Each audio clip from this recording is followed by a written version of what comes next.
지난해 3월부터 1년 반 넘게 주일 아침마다 하나님의 창조 규례를 기준 삼아서 하나님 나라와 신자의 삶에 대하여 말씀드려 왔습니다.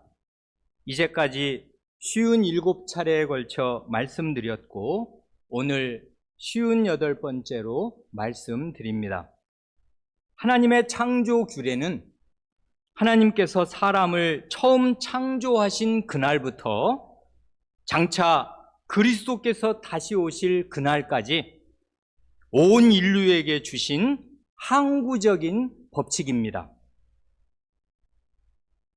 첫 창조 질서와 인류의 역사가 지속되는 한 일과 노동, 혼인과 가정, 그리고 안식일의 중요성은 변함없이 지속됩니다. 오늘은 하나님께서 주신 세 가지 창조 규례를 현저하게 훼손해 온 우리 인류의 뿌리 깊은 죄악에 대해 몇 가지 대표적인 사례들을 말씀드리려 합니다.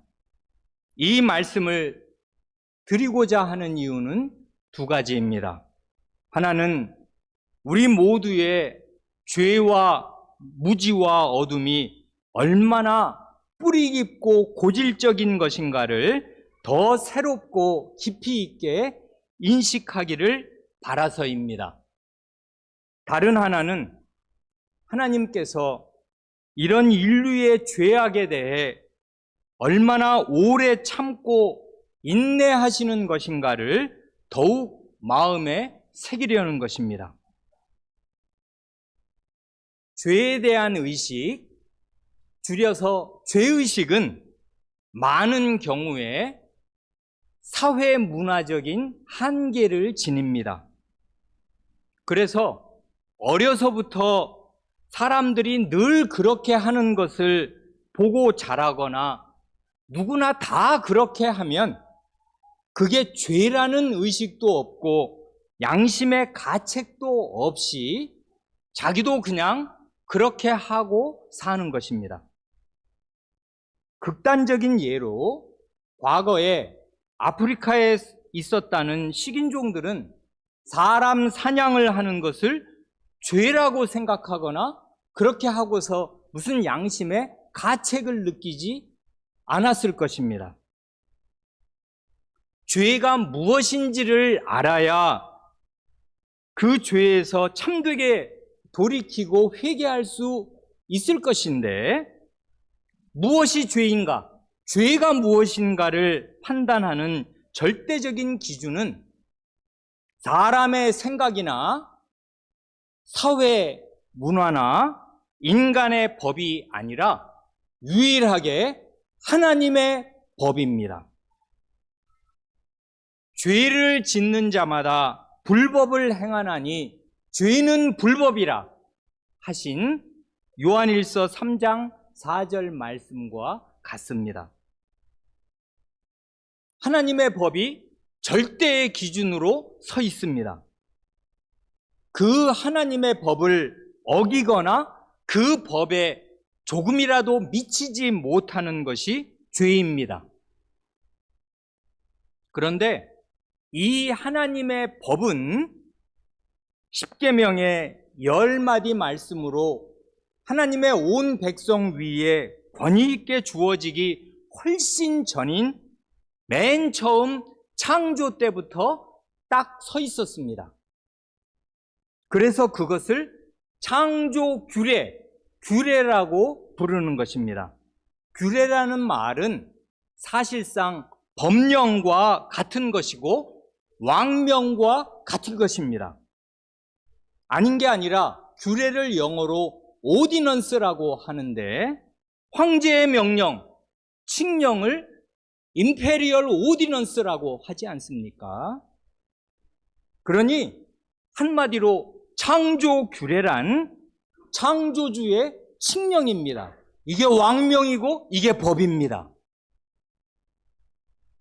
그래서 오늘 본문으로 읽은 마태복음 19장에서 바리새인들이 자기들이 늘 보고 사는 그 착잡한 현실과 모세 율법에 이혼 증서가 언급된 것을 근거로 삼아서, 그러니까 현실과 성경의 문구를 근거로 삼아서 이혼을 거론할 때 우리 주님께서는 본래는 그렇지 아니하니라 하시면서 창조 규례를 절대 기준으로 제시하신 것입니다. 그러나 인류의 역사를 보면 너무나 오랜 세월 동안 지존자이신 하나님의 칙령이 무참하게 훼손되어 왔습니다. 그래, 시간이 허락되는 만큼만 혼인 노동의 순서로 그 사실을 잠깐씩만 생각하겠습니다. 첫째로, 혼인에 대해서는 첫사람 아담 때부터 혼인이란 한 남자와 한 여자 사이에 이루어지는 것임을 아주 분명히 계시하셨습니다. 먼저 첫사람 아담의 갈빗대로 여자를 만드시고 그 여자를 아담에게로 이끌어 오신 지존자의 거룩한 행위 계시가 있었습니다. 한 남자와 한 여자를 지으시면서 짝으로 하나님께서 친히 맺어주신 것이에요. 이게 하나님의 태초에 하신 거룩한 행위 계시였단 말입니다. 거기에 더해서 모세는 이 하나님의 행위 계시의 의미를 창세기 2장 24절의 말씀 계시로 분명히 밝혀 주었습니다. 우리 주님께서도 그 바리새인들 앞에서 너희가 성경을 읽지 못하였느냐? 하고 인용하신 바로 그 말씀 아닙니까? 너무나 유명한 말씀. 이러므로 남자가 부모를 떠나 그의 아내와 합하여 둘이 한 몸을 이룰지로다. 이 구절, 우리말은 대개 단수 복수의 구별을 명확히 표시하지 않습니다마는 히브리어는 일단 단어의 단수 복수 구분이 명확합니다. 영어도 그렇지요. 이 구절의 남자는 단수이고 그의 아내도 단수입니다. 그러니 한 남자와 한 여자 두 사람이 한 몸이 되는 게 혼인입니다. 이렇게 첫 창조 때부터 일부 일처제가 창조 규례로, 창조주의 칙령으로 반듯하게 서 있었습니다. 그러나 모세가 이 창세기를 실제로 기록할 시점에는 이미 이 일부 일처 제도가 완전히 무너져 있었습니다. 성경에 기록된 대로는 가인의 5대손 라멕이 두 아내를 취하면서 일부 일처제에 처음 금이 가기 시작하였습니다. 그 타락한 인류가, 그 인류에 멸절되는 그 원인이 창세기 6장 앞부분에 제시될 때 하나님의 아들들이 자기 눈에 좋은 대로 모든 여자를 취하여 아내로 삼은 것이 결정적인 원인이 되었던 것 아니에요. 인류의 첫 번째 대멸망의 원인은 혼인과 관련이 있었던 것입니다. 하나님의 창조 규례를 심각하게 위반하였던 것이에요. 그래, 그 타락한 첫 인류가 대홍수로 멸절되고 노아가 제2의 시조가 되었습니다. 그때 멸망에서 구원받은 노아의 가족 8명은 모두 일부 일처였습니다. 노아 부부도 일부 일처였고 노아의 세 아들 부부도 일부 일처였습니다.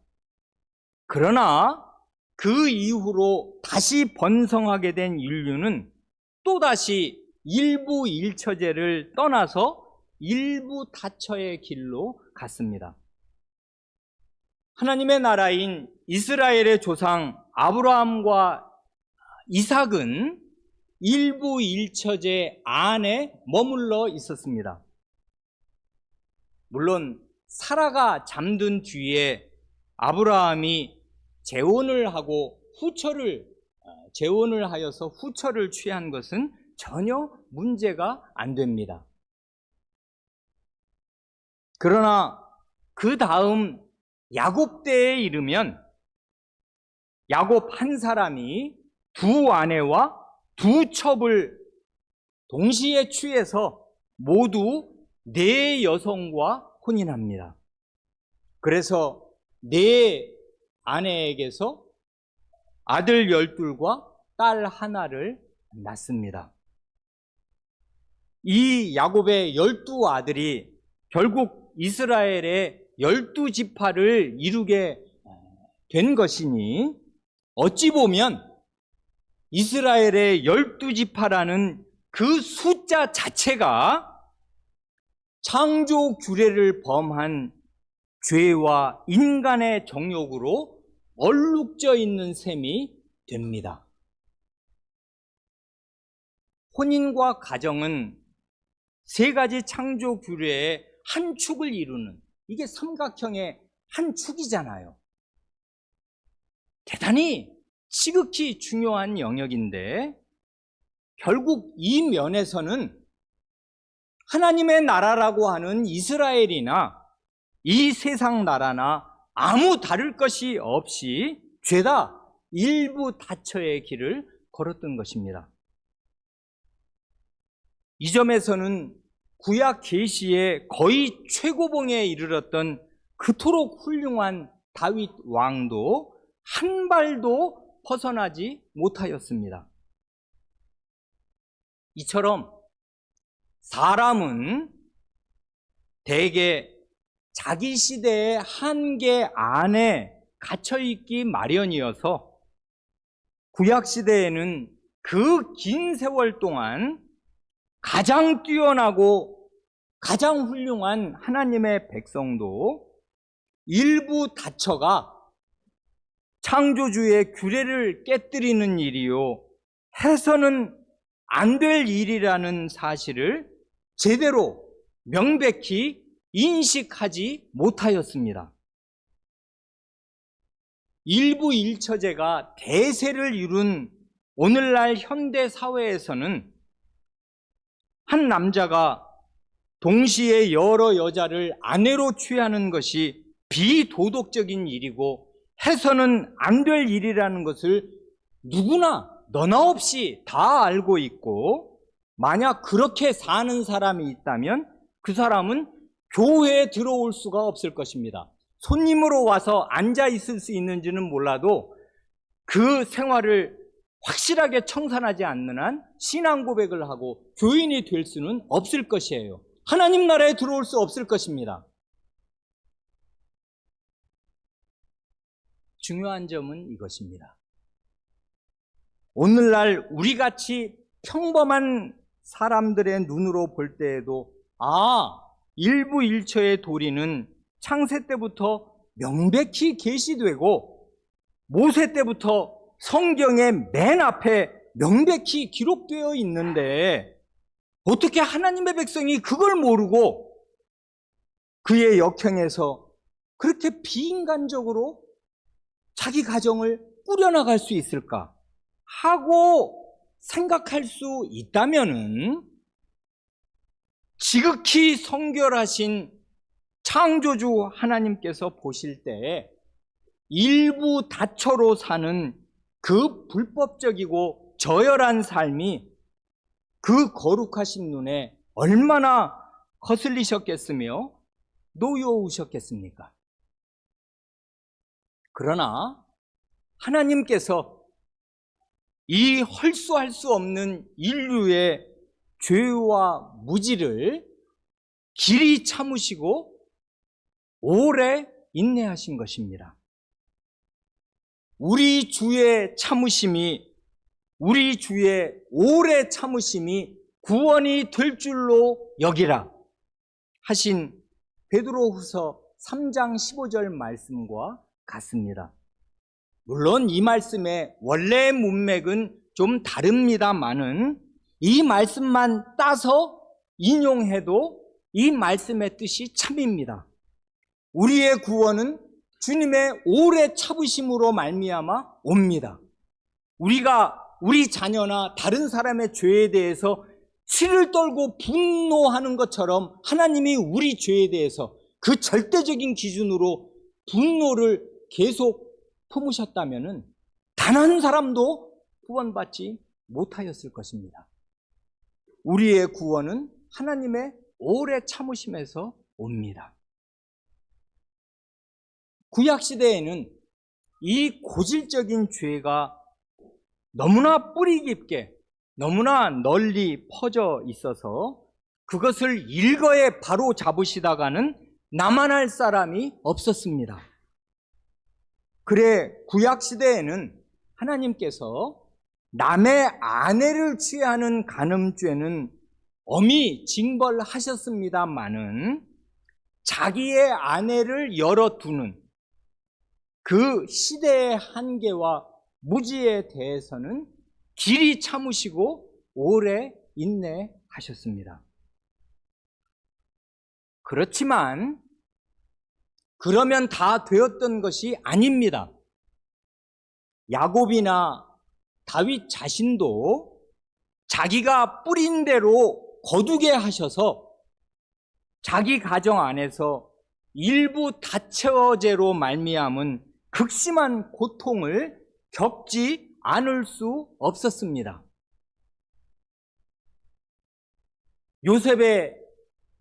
요셉과 그 형들 사이의 그 끔찍한 갈등은 어머니가 다른 형제들 사이의 갈등 아니었습니까? 그게 한 어머니의 자식이면 남의 나라의 노예로 팔아먹지 않는다고요. 죽이려 하지는 않는단 말입니다. 형제끼리도 티격태격하고 싸울 때는 싸우는 것입니다만은 어른이 다 되어서 그를 정말 노예로 팔아먹지는 않아요.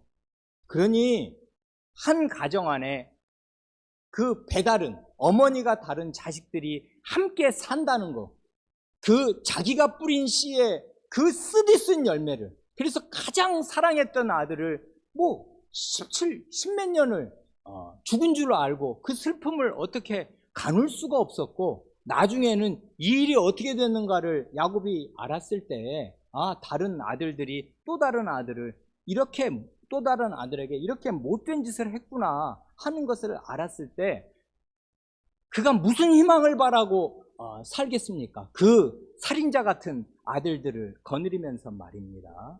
그러니 하나님의 그 오래 참으심이 야곱 자기에게도 있어야 하였고, 자기가 그 뿌린 그 씨들, 자기의 아들들에게도 있어야만 하였습니다. 하나님의 오래 참으심이 우리의 구원이 됩니다. 다윗 왕의 아들들도 서로 피바람을 일으켰는데 그게 그 어머니가 다른 아들들, 왕자들 사이에 왕자의 난이 여러 차례 일어나서 정말 다른 왕자들을 싹 다 그 칼로 도륙하기도 하는 이런 지극한 슬픔을 다윗은 자기 당대에 자기가 뿌린 씨로 거두지 않을 수가 없었습니다. 그러니 일부 다처제의 폐해는 이루 말할 수가 없고 뿌린 대로 자기 생애에서 거두는 것입니다. 하나님께서 원하시고 기뻐하시는 그 하나님 나라의 평안과 안정이 있는 그런 가정을 꾸려나가기가 대단히 어려웠던 것이에요. 하나님의 창조 규례는 하나님의 무한한 지혜와 선한 뜻에서 나온 것이고 사람에게 복이 되는 것이기에 이것을 어기면 누구나 이 생에서부터 쓰라린 대가를 치를 수밖에 없는 것입니다. 크게 둘째로 일과 노동의 영역에서도 인류의 죄악과 무지는 깊고 깊게 나타납니다. 두 가지만 간단히 말씀드리고 싶은데, 시간이 많지 않아서 충분히는 오늘 다 말씀드릴 수 없겠습니다. 하나는 노예제도이고 다른 하나는 환경오염과 기후위기의 문제입니다. 하나님께서 태초부터 사람에게 땅을 정복하라, 육해공의 모든 생물을 다스리라 명하시고, 이게 노동의 규례를 지금 주시는 거잖아요. 창조주께서는 창세기 1장 28절 말씀이 그렇지요. 또한 첫사람으로 하여금 에덴 동산을 경작하며 지키라 하셨습니다. 이건 창세기 2장 15절이지요. 이것도 창조주의 칙령입니다. 그러니까 온 천지, 온 땅을 정복하고 모든 생물을 다스리기 전에 내게 가장 잘 구비된 이 낙원, 지상 낙원 같은 이 에덴 동산서부터 경작하고 잘 지켜라 할 아주 보람되고 아주 쉽고 흥미진진하고 즐거운 그런 과업, 노동의 과업을 맡기셨습니다. 거기에 더해서 10계명의 제4계명에서는 엿새 동안에 나 여호와가 하늘과 땅과 바다와 그 가운데 모든 것을 만들었듯이 엿새 동안은 힘써 내 모든 일을 행하라 명하셨습니다. 이건 지극한 영광이잖아요. 동물에게는 이렇게 하는 거 아니잖아요. 동물은 안식일이 없잖아요.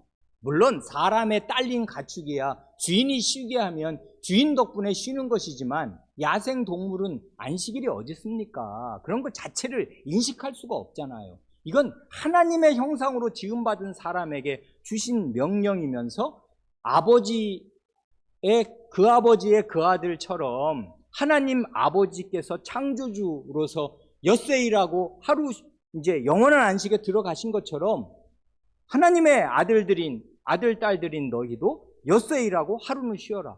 하나님을 닮아라. 그리고 그 하루 쉬는 날은 나와 함께 교제를 나누자. 이렇게 하신 거란 말입니다. 이건 너무나 복된 규례 아니에요. 이건 이 인류 역사의 의미를 밝혀주는, 그리고 사람의 하는 노동의 의미도 밝혀주는, 노동 자체가 하나님의 형상을 구현하는 너무나 영광스러운 일이란 말입니다. 이렇게 하나님께서 엿새 동안 부지런히 일하셨으니 하나님의 형상으로 지음받은 너희도 엿새 동안 부지런히 일하거라 하신 말씀은 일과 노동이 거룩하고 신성한 것임을 명백히 알려줍니다. 영광스러운 것이에요. 노동할 수 있다는 것, 노동한다는 것은 하나님을 닮는 것이거든요. 그래, 일과 노동은 그 자체로 거룩하고 신성한데, 우리가 하는 청소하는 일 자체가 그 자체가 무슨 거룩하고 신성해서가 아니고, 거룩하고 신성하다는 말은 하나님께로부터 나왔고 하나님께 속해 있다, 그 말 아니에요. 하나님이 자기가 그렇게 자신이 하신 일을 모범으로 보이시면서 내가 이러니 너희도 이렇게 해라, 이렇게 하는 존재는 사람밖에 없단 말입니다. 그러니 사람의 일과 노동은 대단히 영광스러운 것입니다. 이렇게 잘 보면 노동 규례에도 아까 혼인 규례처럼 하나님의 행위 계시와 말씀 계시가 다 뒷받침되어 있어요. 하나님이 일하시니 사람도 일하는 것입니다. 하나님이 먼저 그렇게 자기 행위로 본을 보이셨어요. 내가 이렇게 한다. 맞지 않냐? 알지 않냐? 하고 하나님 자신이 행위로 보여주시고, 또 4계명으로 아주 명징하게 엿새 동안 내가 일하고 제7일에 쉬었으니 너희도 엿새 힘써 내 일을 하고 7일에 쉬어라. 이렇게 말씀 계시로 자기 행위 계시를 뒷받침해 주셨단 말입니다. 그러니까 하나님의 창조 규례는 희미했던 것이 아니에요. 하나님의 천지보다 크신 하나님의 거룩한 행위와 하나님의 명백한 말씀이 합작을 해서 우리 앞에, 인간 앞에 주어져 있었던 것입니다. 모를 수가 없이 주어져 있었어요, 사실은. 그러나 고대로부터 인류는 땅을 정복하는 대신, 땅을 정복하려면 엄청 자기가 힘을 합쳐서 애를 써야 되잖아요. 여기저기 가서 파고 경작하고 지키고 이런 일들을 다 해야 되는 것인데, 고대로부터 인류는 땅을 정복하는 대신 다른 부족을 정복해서 다른 사람을 노예로 삼아 일과 노동을 대신 시켰습니다. 로마 시민들의 풍요하고 안락한 생활은 노예들의 노동, 노예들의 피눈물을 기반으로 해서 이루어진 것입니다. 지금 선진국이라 하는 사람들이 다 그런 그 식민 지배의 그 고혈 위에 건설되어서 지금 떵떵거리고 잘 사는 것 아닙니까? 그래, 로마 시대 때는 말입니다, 이런 안이 나왔어요.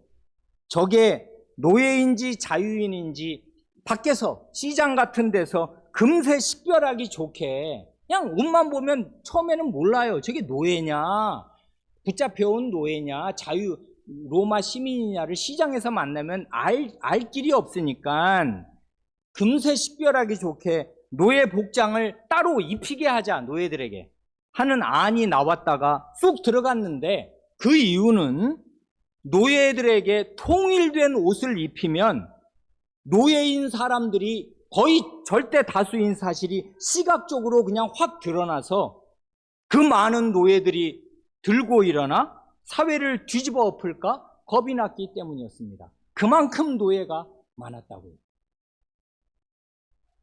이렇게 부족 대 부족, 나라 대 나라의 전쟁으로 노예를 얻을 뿐만 아니라 나중에는 아예 노예를 얻을 목적으로 아프리카 흑인들을 사냥해서, 사람 사냥을 해서 바다 건너 아메리카 대륙 등지로 끌고 와서 평생 노예로 부려먹었습니다.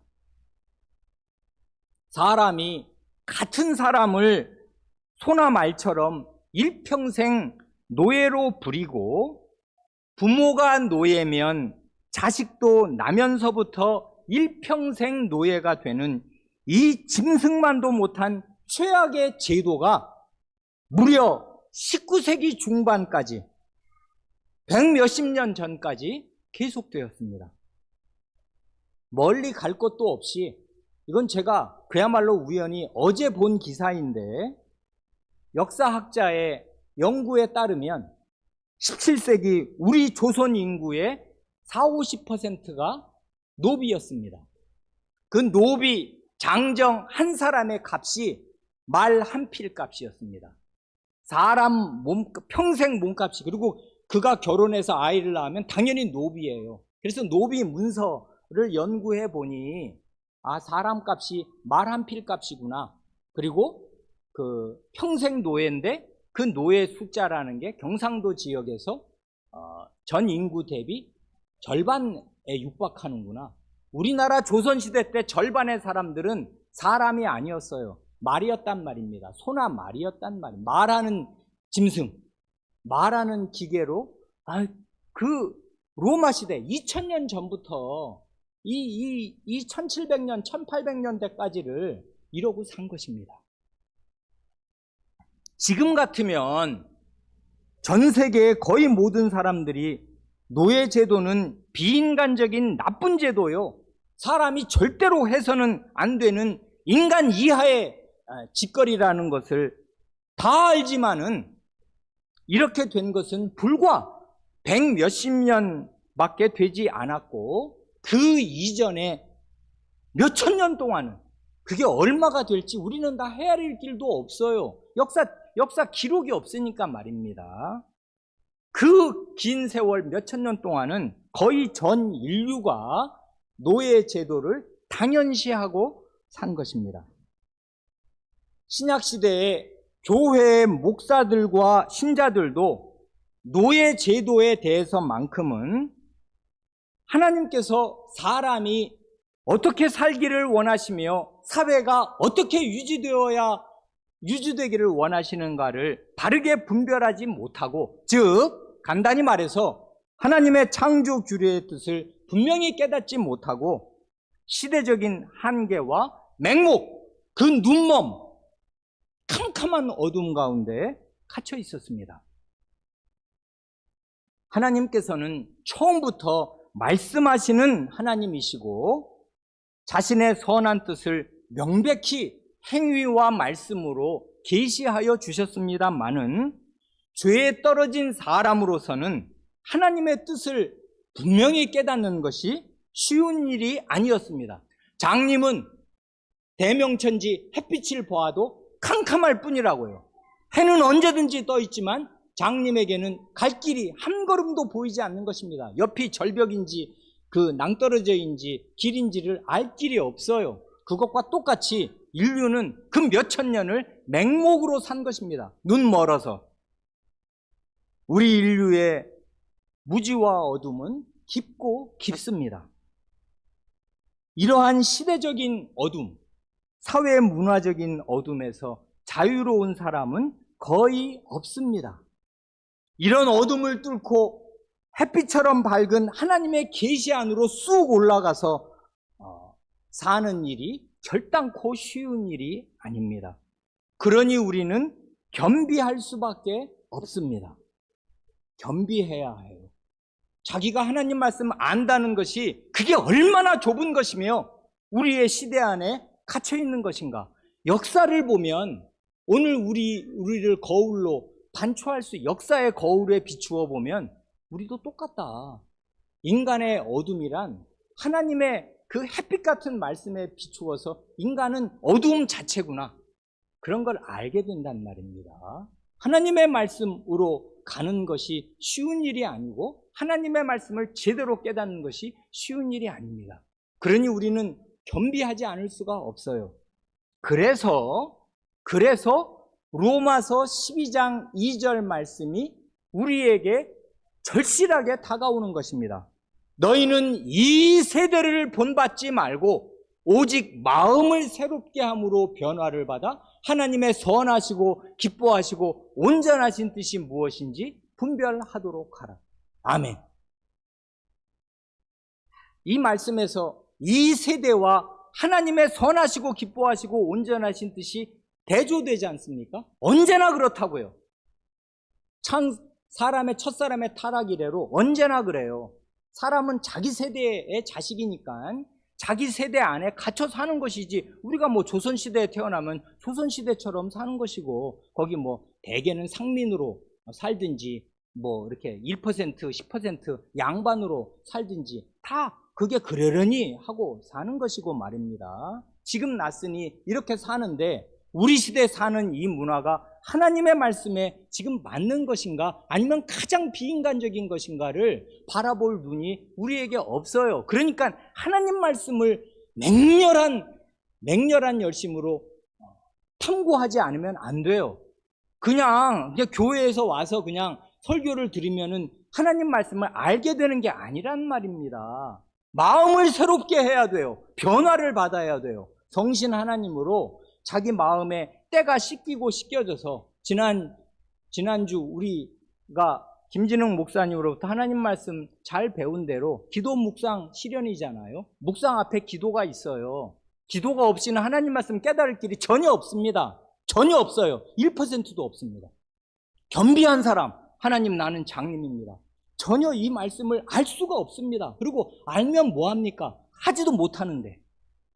이런 저의 거지 같은 거, 저의 아무것도 없는 거, 맹목, 이것을 불쌍히 여겨주시고 빛으로 저를 인도하시옵소서. 주의 말씀은 내 발에 비치고 내 길에 비치고 내 발에 등불이 되어야만 하니 저를 그렇게 인도하여 주십시오 하고 간곡하게 기도하는 사람에게 조금씩 눈이 열리는 것이지, 교회 나와서 앉아있으면 하나님 말씀 듣는 거 아니란 말입니다. 목사님이 안 그러시던가요? 수요일날 되고 나면 지난 주일날 뭐 들었나? 기억납니까? 마귀가 다 가져가 버린 것이에요. 들은 그 모든 말씀들. 왜냐하면 그게 귀한 하나님의 말씀이거든요. 하나도 마음에 남아있지 않고 그게 내 생활을 변화시키지 못해요. 그러니 하나님의 거룩한 문화, 하나님의 말씀은 결국 하나님의 나라를 지향하는 것인데, 나라를 지향한다는 말은 나 개인이 이렇게 살 뿐 아니라 우리 가정, 최소 단위인 부부, 그리고 부모 자식, 그리고 교회, 문화적인 그 삶의 양식이 나와야 되거든요. 문화란 삶의 양식이지 않습니까? 한두 번 해보는 걸 문화라고 하는 거 아니란 말입니다. 그렇게 패턴으로 굳어져서 아예 그렇게 사는 거, 늘 그렇게 하는 거, 늘 가정예배 드리는 거, 한두 번 드려본, 그 기도 한두 번 해보고 가정예배 한두 번 해본 사람들이 제일 무섭지 않습니까? 해봤다 이러고 자기가 평생 가정예배 드린 사람처럼 말한단 말입니다. 아니에요. 그런 게 문화적으로 습관화되어 있어야 되는데, 그게 문화가, 거룩한 문화가 형성되어야 하는데, 이러려면 하나님의 말씀이 얼마나 능력 있게 나와 우리 가정과 우리 교회를 지배해야 되냔 말입니다. 그러려면 기도를 해야 되는데, 기도 가운데 성신께서 내 마음을 근본적으로 변화시켜 주시고 우리의 마음이 새롭게 되지 않으면 하나님의 선하시고 기뻐하시고 온전하신 뜻, 그것은 태초 때부터 하늘에 태양처럼 밝히 있어요. 하나님 말씀에 들어있는데 우리가 그걸 몰라요. 하지를 못한단 말입니다. 그래서 캄캄하게 산단 말입니다.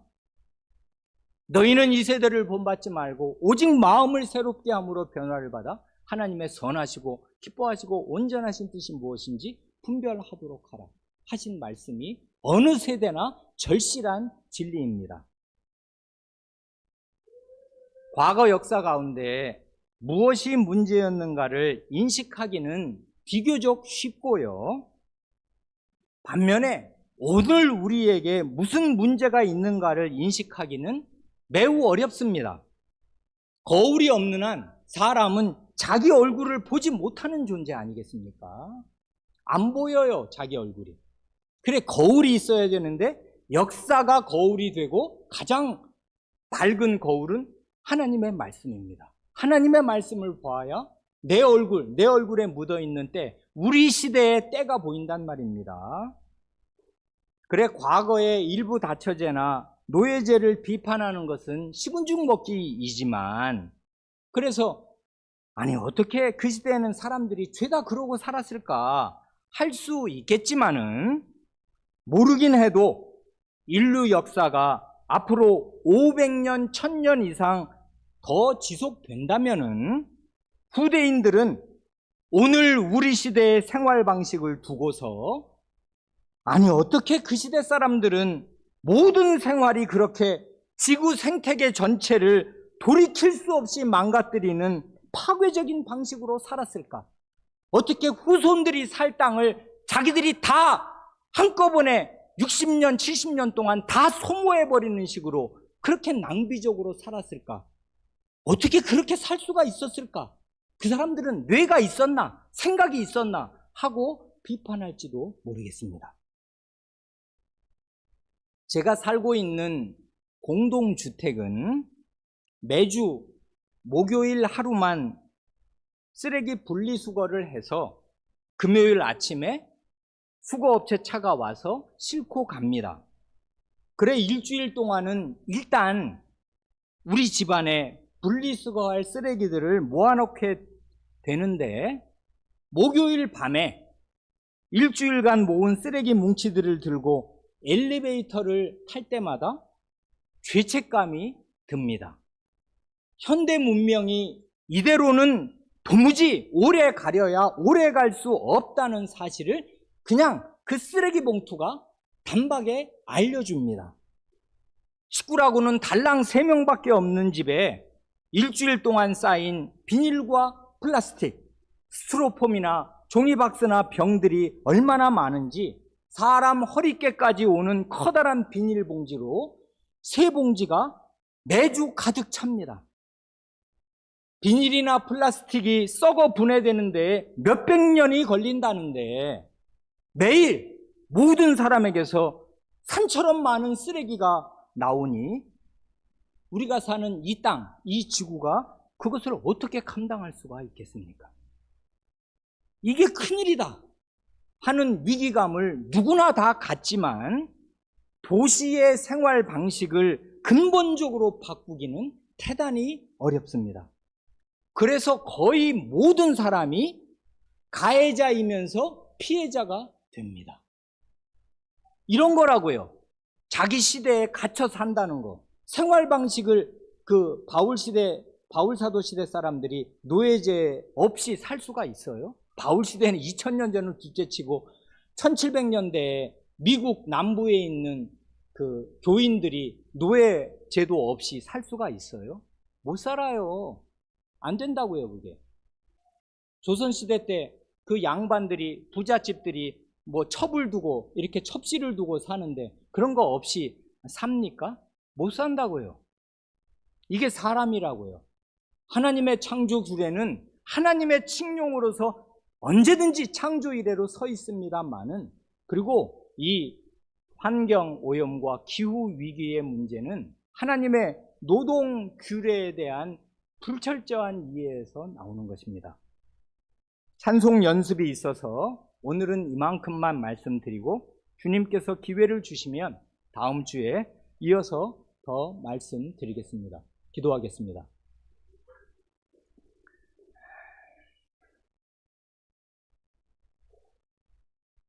하나님 아버지, 저희가 평생토록 하나님의 말씀을 배우고 또 배우지만은 그에 비례하여 하나님의 말씀이 빛으로 빛나면 빛날수록 그 반대되는 저희의 어둠과 무지가 점점 더 폭로되고, 이게 얼마나 깊고 뿌리 깊은 것인지, 온 인류가 거기에 다 함몰되어 있는 것인지, 그 속에 저희 자신도 있어서 저희의 생활 패턴이나 생활 양식이나 사는 삶 자체가 하나님의 창조 규례를 위반하는 방식으로 구성되어 있다는 사실을 깨닫고 소스라치게 놀라우며, 그러므로 저희는 헐수할 수 없는 죄인으로 하나님 앞에 엎드려 하나님의 오래 참으심과 불쌍히 여기심이 저희의 구원이 되는 사실을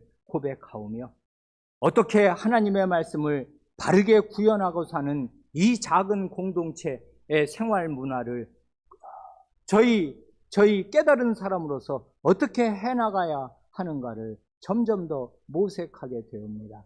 주님, 저희의 어둠과 무지를 불쌍히 여겨주시고, 저희의 죄의식이 하나님의 말씀을 따라 깊어지고 넓어지고 높아지고 심오해지게 하여 주시며, 그러므로 저희의 회개하는 삶도 저희의 하나님 말씀에 입각한 저희의 죄의식에 따라 점점 더 넓어지고 깊어질 수 있게 하여 주시옵소서.